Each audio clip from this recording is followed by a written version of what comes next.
माझ्या unspoken social voices या YouTube चॅनलच्या माध्यमातून भारतामध्ये असलेल्या विविध समस्यांवरती आपण काम करत असतो। तर आज एक सहज भेट म्हणून आज आपल्यासोबत आहे बाळूभाई पवार। तर त्यांचं एक जीवन कहाणी जे आहे, त्यांचा जो जीवन प्रवास जो आहे तो आपण आज त्यांच्या तोंडून ऐकून घेऊयात। त्या एक कचरा गोळा करण्यापासून तर नंतर मग स्वच्छ सोबत कोलॅबोरेशन असो किंवा इंडियन लेबर ऑर्गनायझेशन यांचं दिल्लीमध्ये त्यांचं भाषण असेल किंवा कष्टकरी पंचायत मधून त्यांचं झालेलं संघटन असं किंवा त्यांच्या एक हक्काची लढाई, जे कचरा गोळा करणारे कर्मचारी जे पुण्यामध्ये काम करतात महानगरपालिकेसाठी, तर त्यांचा जो एक प्रवास, त्यांच्या काही समस्या असेल किंवा त्यांच्या पुढे असणाऱ्या अडचणी, त्यांचं कुटुंब सांभाळणं, तर हा त्यांचा एक पूर्णपणे जो प्रवास जो आहे तर आपण आज त्यांच्याकडून एक जाणून घेऊयात। तर मला तुमच्याविषयी हे विचारायला आवडेल की तुमची सुरुवात नेमकं कशी झाली, तुम्ही आधी कसं काम करायचा आणि मग हळूहळू तुमचा तो पूर्ण उलगडा जो आहे, तुमचा जो सगळा प्रवास जो आहे तो आपण सगळ्यांना लोकांपर्यंत पोहोचूया। तर तुमच्याविषयी आधी मला सांगा की तुम्ही सुरुवात कशी केली। मी बाळूभाई पवार। मी पहिलं कुंड्यांवर भंगार गोळा करायचे होते। 10-10:30 पर्यंत, सकाळी 5ला बाहेर पडलं की 10-10:30 पर्यंत गोळा करून आणायचं, घरी ठेवायचं आणि मग त्याच्यावर आमचं नाही ना म्हणलं तर 100, 150, 200 रुपये रोजचे यायचे। त्यात आमचं बघायचं, नवरा बिगारी काम करायचा। तेव्हा किती 7 का 8 रुपये हजेरी होती 2093-94 साली। आणि मग आमचं ह्याच्यावर बघायचं। नंतर मग ह्यांनी कॉर्पोरेशनने सांगितलं की कुंड्या मुक्त करायच्या। कॉर्पोरेशन तसं सांगितल्यावर मग आम्ही मेन संघटित झालो। आम्हाला त्रास असा व्हायचा की भंगारचं पोतं पाठीवर घेऊन चाललो की बायांनी म्हणायचं, हो तिकडे व्हा तुम्ही चोऱ्या करताय, हो इकडे जावा तुम्ही चोऱ्या करताय। कुत्रे अंगावर यायचे, ते फिरते जनावर, आता मी नाव घेत नाही त्या जनावरांचं, ते फिरते जनावर महाग लागायचे कुंड्यात उतरल्यावर। तरी पण आम्ही तेवढ्यात पण त्रास सहन करून आम्ही आपलं जेवढं पोटाला लागेल तेवढं भंगार गोळा करायचं, विकायचं ना आणायचं। आणि नंतर मग पोलिस म्हणायला लागले की तुम्ही चोऱ्या करायला लागलात। मग आम्ही लक्ष्मीताई, पौर्णिमाताई, बाबा आडाव यांनी मग मदतीनं आम्ही गोळा होऊन मग आम्ही संघटना तयार केली, कागद काचपत्रा कष्टकरी पंचायत।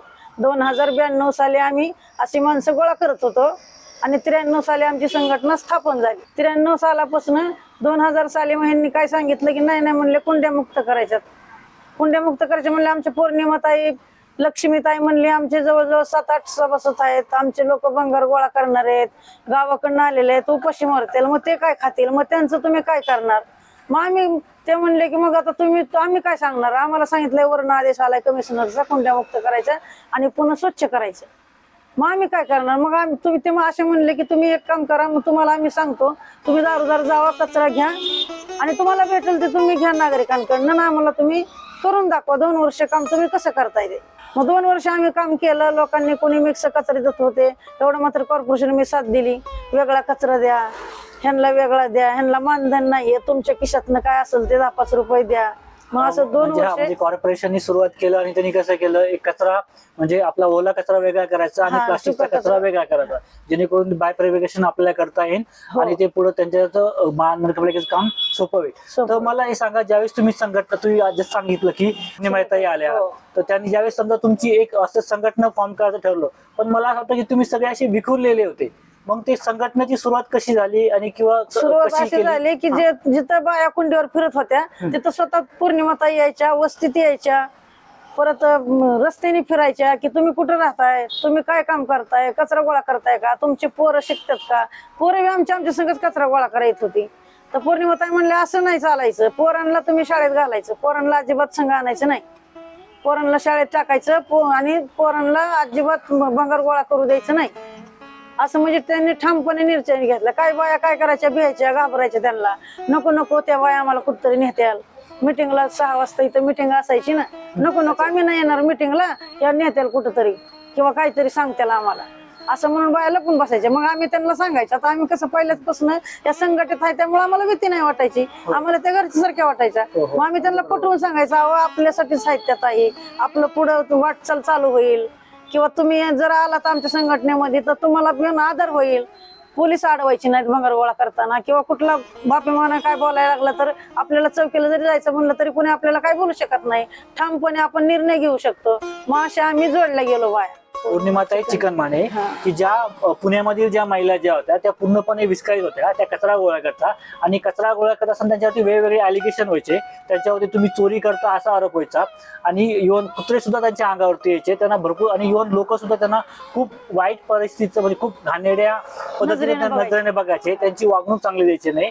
तर ते हे सगळं काम करत असताना प्रतिभाताई आणि लक्ष्मीताई ह्या एकत्र आल्या आणि त्यांनी पूर्णपणे विखुरलेल्या या महिलांना एक संघटित केलं आणि संघटित करून त्यांच्या हक्काची मागणी त्यांनी ठेवली. एक संस्था स्थापन केली कष्टकरी पंचायत नावाची, ज्याला की आपण कागद पास मागून घेतले, फोटो पास. आणि दाखवलं की आम्हाला कोणी काय बोलणार. मग त्यांचं एक आयडेंटिटी कार्ड निर्माण केलं. तर अशा प्रकारे त्यांचा कष्टकरी पंचायत थ्रू यांचा एक प्रवास सुरू झाला. तर आता मला हे सांगायला समजा आपण जसं बोललो की कष्टकरी पंचायत आली, तिथून पुढचा तुमचा टप्पा कसा होता की आधी तुम्हाला वेगवेगळ्या प्रकारचं काम केलं जायचं की आता तुम्ही कुठेतरी एक संघटित झालेला होता आणि ज्यावेळेस माणूस संघटित होतो त्यावेळेस कुठेतरी तुमचा एक आवाज लोकांपर्यंत पोहोचायला लागतो. तर मग तुमचा पुढला प्रवास सांगा. आता पुढला प्रवास असा होता की जर आम्हाला काय मागणी करायची झाली ना तर आम्ही सगळे एकत्र जायचो आणि कॉर्पोरेशनला धरणी धरून आंदोलन करायचं की आमच्या पोरांना तुम्ही शाळेत घ्या किंवा काय पैसे मानधन लागलं तर द्या किंवा काय असलं तरी तुम्ही हे करा आणि होता होईल तेवढं आम्हाला मदत करा. असं म्हणून आम्ही एकदा तर बाबा स्कॉलरशिप साठी आम्ही सगळे जेलमध्ये गेलो. बाबांना नेलतं जेलमध्ये तर आम्ही सगळ्या बाया 4000 बाया जेलमध्ये गेलो होतो.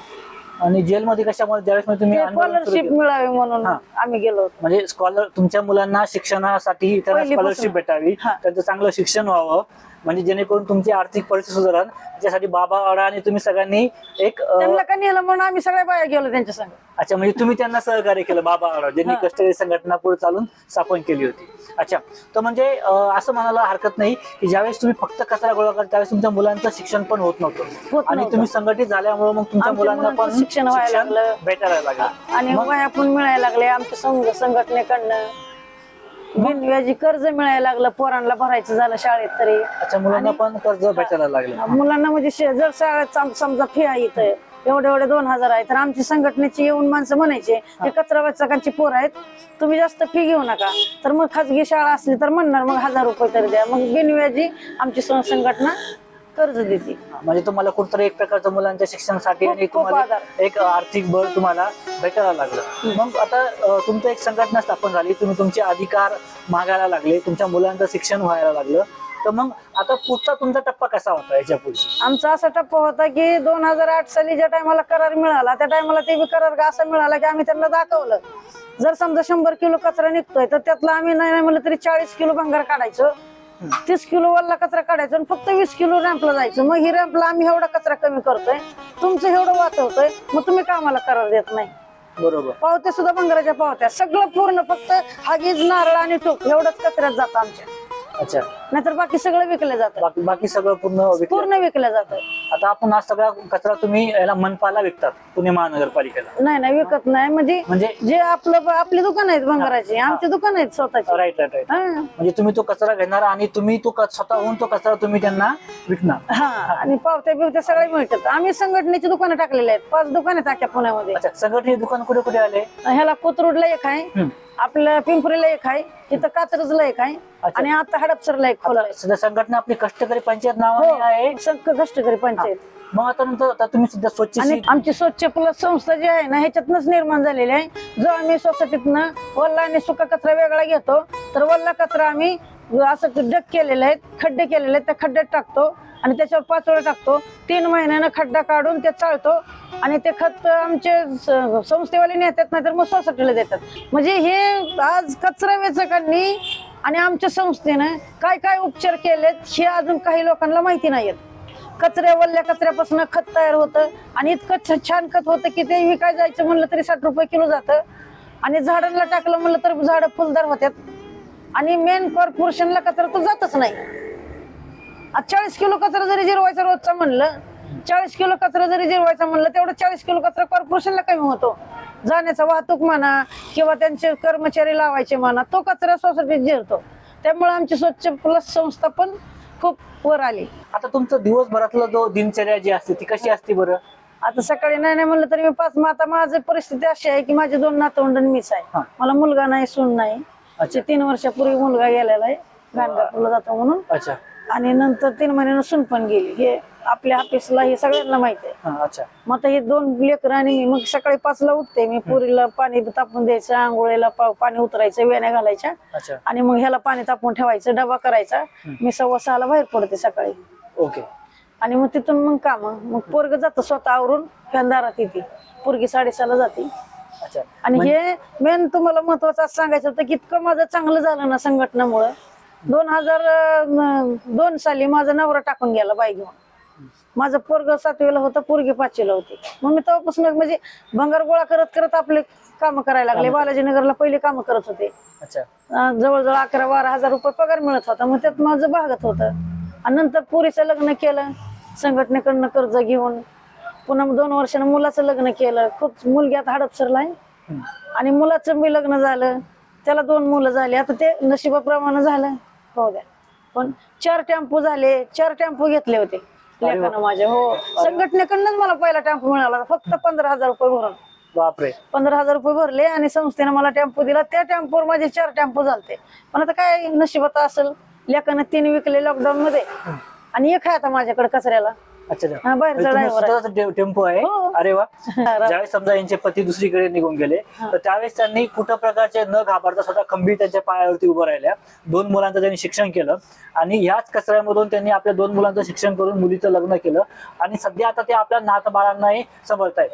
मला असं वाटतं की ज्यावेळेस समजा तुम्ही काम करतात बरोबर, त्यावेळेस तुम्हाला काही समस्याच्या लोकांकडून काही तक्रार येत असेल किंवा बऱ्याचशा वेगवेगळ्या समस्या अजून तुम्हाला काही सामोरं जावं लागतं का?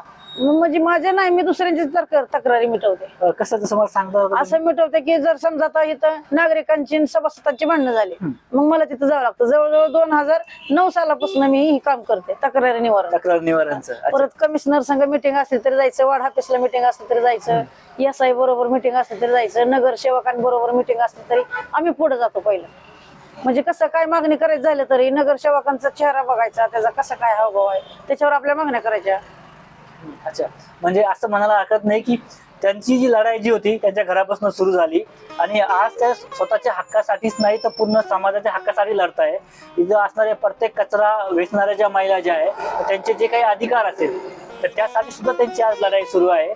म्हणजे एक आदर्श उदाहरण आपण आपल्या डोळ्यासमोर घेऊ शकतो की एक स्त्री जी कधीच हातबल नसते, पण आपल्या संस्कृतीने नेहमीच तिला कुठेतरी एक हातबलाचं स्थान निर्माण केलं आहे, पण ती सुद्धा एक खंबीरपणे उभं राहून समाजामध्ये आपलं स्थान तर निर्माण करू शकते, पण त्या समाजामध्ये आपल्या हक्काची लढाई लढू शकते आणि दुसऱ्याच्या सुद्धा हक्काची एक लढाई लढू शकते. तर ताई मला आता सांगा की आता ते स्वच्छ जे आहे आणि तुमचं, तर ती स्वच्छतेसोबत तुमचं काम कशा प्रकारे चालतं? म्हणजे तुमचा जे पगार वगैरे कसा भेटतो किंवा ते दिनचर्या कशी असते? आमचा असा पगार असतो, आता आम्हाला समजा इथं 100 घरं दिलेत, तुम्ही एवढी 100 घर करा. अच्छा. आता हे पहिल्या स्टार्टला तर 2008ला 10 रुपये होते घरागणेश, असं करारामध्ये लिहिलं होतं. एका घराला 10 रुपये घ्यायचे, महिनाभर कचरा टाकायचा. पण आम्ही खुश का असायचो की आम्हाला रस्त्याने जाऊ देत नव्हती माणसं, हे बंगारवाले आहेत, पण आम्ही त्यांच्या दारात चाललो आणि कचरा घ्यायला लागलो, म्हणून आपल्या ताटात भंगार यायला लागलं आणि इकडे कचरा निघायला लागला. आणि मेन महत्वाचं कॉर्पोरेशनचं हे कसं वाचलं की 6 महिन्याला 3 महिन्याला देवाच्या उरुळीला आग लागायची, महिना अख्ख्या पुण्यामध्ये कचरा ठप्प असायचा. पण ह्या 15 वर्षात कुठंही असं कुठं आग नाही किंवा कुठं कचऱ्याचा ठप्प नाही ना. त्याच्यापासून तर एवढं झालं की शेताला वल्ला कचरा जातो आणि सुका कचऱ्याचे प्लांट केले आणि ते सुक्या कचऱ्यातनं पण भंगार निघतं. त्यामुळे 100 किलो जरी कचरा असला तरी 50 किलो बाहेर जातो वल्ला सुका आणि 50 किलो देवाच्या उरुळीला जातो. त्यामुळे कॉर्पोरेशनचं जास्त वाचले. तुमच्या अजून काय मागण्यात आहे? आमच्या मागण्या एवढ्याच आहेत की आमच्या पोरांना कामं लागावेत, जे शिकलेले पोरं आहेत. आता तर स्वच्छ संस्थेमध्ये आमच्या पोरं नोकऱ्याच नाहीत ना, नोकऱ्याच नाहीयेत, तर आमचेच पोरं शिकलेलेच आमच्या स्वच्छ संस्थेमध्ये कामं करतात. आणि जरी स्वच्छ संस्थेमध्ये कामं केले तरी पण बाहेर पण चांगल्या ठिकाणी कामं घ्या, त्यांना कामाला घ्यावं अशी माझी इच्छा आहे. आणि ज्या माणसं घरी बसून आहेत, ज्यांना आता आज 30 वर्षापासून बाया भंगार गोळा करत होत्या किंवा आता बी आम्ही जवळजवळ 2006 सालीपासून 5-5 मजली जिना चढतो, खाली उतरतो. तर आम्ही 10 वर्षापासून आम्ही दिल्लीला बी मागणी करत होतो की आम्हाला निदान 2000 रुपये तरी मोदींना पेन्शन स्वरूपात द्यावं, अशी आमची होती मागणी. पण अजून काय ते अंमलात आलेली नाहीये. 10 वर्ष झालं आम्ही दरबारीला दिल्लीला 100 बाया जातो, पण ते काय अंमलात आलेलं नाही. आता परवा बी नाही का दिल्लीला गेले होते मी, तर बायोगॅस बद्दल बोलले, कॉर्पोरेशनला बोलले ना मी की बाबा आम्ही एवढं हे करतोय, भंगार काढतो, भंगार विकतो, ओल्या कचऱ्यापासून बायोगॅस तयार करतो, स्वच्छ प्लस संस्थेमधून आम्ही ओल्या कचऱ्याची व्यवस्था करतो, तरी पण आमची स्वच्छ संस्था हे नको का म्हणतात हेच मला काही कळत नाही, असं मला वाटतं. आता हे स्वच्छ संस्थेविषयी असं चाललंय की बंद पडते का काय काळात, किंवा काय असू शकतं का, तर आम्हाला एवढीच भीती वाटते की आमचे 4000 सभासद कामं करतात.